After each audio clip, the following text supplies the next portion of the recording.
Lur, wong tuwek dapusi bayar nggih duit 200.000 palsu.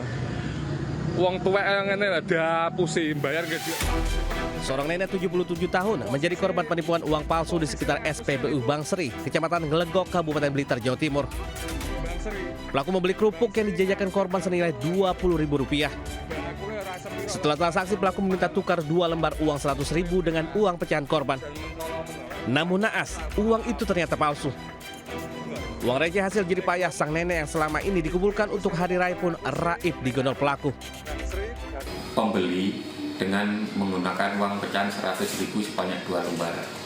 Nah, si pedagang tersebut pertamanya tidak mengetahui kalau uang itu palsu. Akhirnya setelah diraba-raba sama si nenek tersebut, ternyata uangnya palsu. Pelaku diduga sengaja menyasar para pedagang tua yang mudah untuk dikelabui. Hingga kini anggota kepolisian terus memburunya. Dari Blitar, Jawa Timur, Yoyo Agusta Anyus melaporkan. Pemirsa, penangkapan 2 pelaku pengangkut solar ilegal diwarnai aksi kejar-kejaran di Situbondo, Jawa Timur. Truk itu bahkan nekat menabrak kendaraan yang melintas serta mobil petugas. Lagunya buanter, beruberan. Ini lo boleh. Bawa solar itu. Bawa solar lari. Tim Resmob Barat terlibat kejar-kejaran dengan sebuah truk pengangkut solar ilegal di wilayah Kecamatan Besuki, Situbondo, Jawa Timur.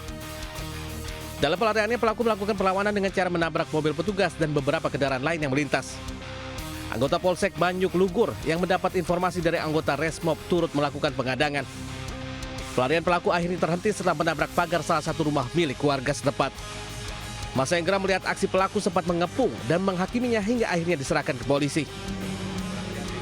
Dari hasil penggeledahan, polisi mendapati barang bukti 1 tanun air berisi sekitar 1.000 liter BBM jenis solar. Kini para pelaku harus mendekam di sel tahanan Polres Situbondo guna menjalani proses penyidikan lebih lanjut. Dari Situbondo, Jawa Timur, Rizky Amirul Ahmad Anyus melaporkan. Seekor ular kobra sepanjang 2 meter sembunyi di balik lemari di rumah warga di Sidoarjo, Jawa Timur. Sementara itu gerombolan paus pilot terjebak dan terdampar di perairan dangkal hingga harus dievakuasi oleh nelayan.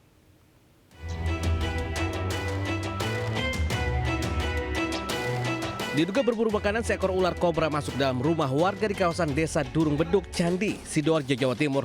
Ular kobra berbisa dan membahayakan sepanjang 2 meter ini masuk ke dalam rumah melalui pintu belakang yang berbatasan langsung dengan pekarangan kosong.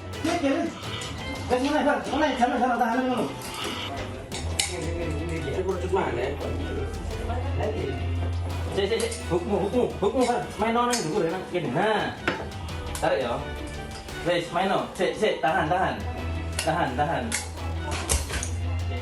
Sejumlah petugas damkar dari BPBD Sidoarjo yang tiba di lokasi sempat kesulitan mengevakuasi ular karena sembunyi di balik almari dan tumpukan barang. Setelah dipancing selama 1 jam, ular jenis kobra Jawa ini akhirnya berhasil dievakuasi dan dimasukkan ke dalam galon bekas. Lokasinya dekat sama kayak lahan ladang kosong. Jadi ular itu mungkin cari makannya ke pemukiman. Akhirnya ya berhasil kita evakuasi walaupun dengan susah payah dan ukurannya juga sangat besar sekali.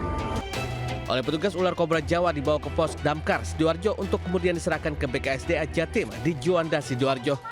Dari Sidoarjo, Jawa Timur, Pramono Putra News melaporkan.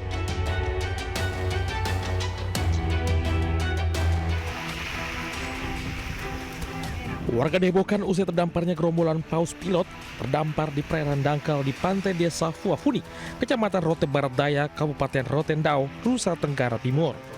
Peristiwa ini pertama kali diketahui warga setempat yang melihat sejumlah paus tidak mampu kembali ke laut lepas karena terjebak di perairan dangkal. Warga segera melaporkannya kepada pihak kepolisian. Bersama para nelayan, anggota Polsek Rote Barat Daya kemudian mengevakuasinya dengan mengirim paus-paus tersebut menuju perairan yang lebih dalam. Batu Tua akan kami berinisiatif untuk melakukan penyelamatan dengan cara menggiring mereka ke perairan yang lebih dalam agar kiranya mereka dapat terselamatkan. Diketahui 4 ekor paus ditemukan mati, sementara sejumlah paus lainnya berhasil digiring kembali ke laut lepas guna menghindari ancaman kematian akibat terjebak di perairan dangkal. Dari Kupang, Nusa Tenggara Timur, Eman Sudi, iNews melaporkan.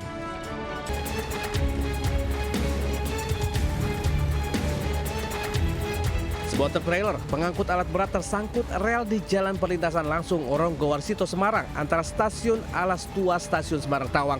Diduga bagian bawah truk yang terlalu rendah tersangkut pada rel kereta di perlintasan. Evakuasi truk sempat dilakukan dengan menarik menggunakan sebuah truk molen namun gagal. Truk akhirnya berhasil disingkirkan dari perlintasan rel setelah ditarik menggunakan sebuah dam truk besar. Berhentinya truk di perlintasan sekitar 4 jam membuat 10 perjalanan kereta api mengalami gangguan. KAI Daob 4 Semarang juga menyampaikan permintaan maaf kepada penumpang yang mengalami keterlambatan. Servis recovery pun diberikan sebagai kompensasi. Dari Semarang, Jawa Tengah, Doni Mariendra News melaporkan.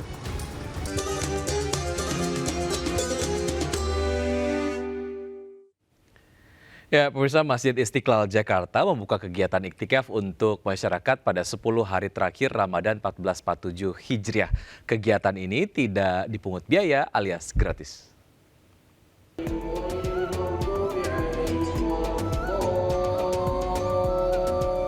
Program iktikaf di Masjid Istiqlal terbuka untuk umum dan dapat diikuti jemaah secara gratis tanpa perlu pendaftaran terlebih dahulu. Kegiatan ini dimulai pada 11 Maret 2026 pukul 1 dini hari.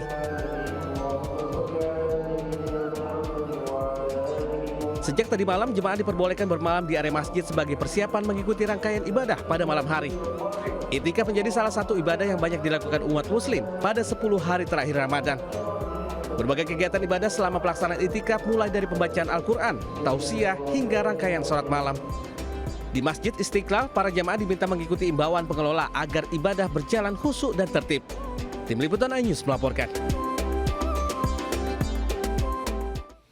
Ya, mengisi bulan suci Ramadan, komunitas tuli Universitas Negeri Surabaya menggelar belajar Al-Quran menggunakan bahasa isyarat. Meski memiliki keterbatasan fisik, tak menyurutkan semangat teman-teman tuli untuk memahami agama melalui Al-Quran.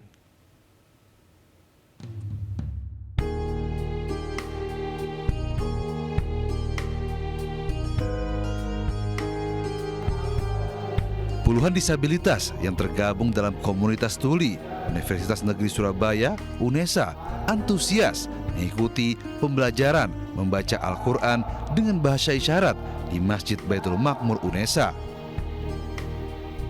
Dengan sabar, Ustadz yang juga memiliki keterbatasan ini mengajarkan satu persatu huruf hijaiyah hingga mengenalkan tanda baca dan tajwid dengan menggunakan bahasa isyarat. Meski memiliki keterbatasan fisik, tak menyurutkan semangat para teman tuli untuk terus belajar memahami agama melalui Al-Quran. Yang diajarkan mulai membaca hijaiyah ini sampai dengan ngajinya.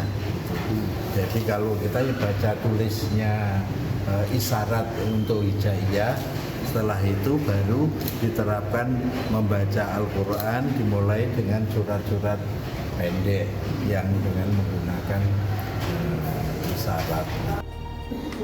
Belajar mengaji dengan bahasa isyarat ini digelar pada hari Senin dan Kamis setiap menjelang waktu berbuka puasa di Masjid Baitul Makmur, kampus UNESA.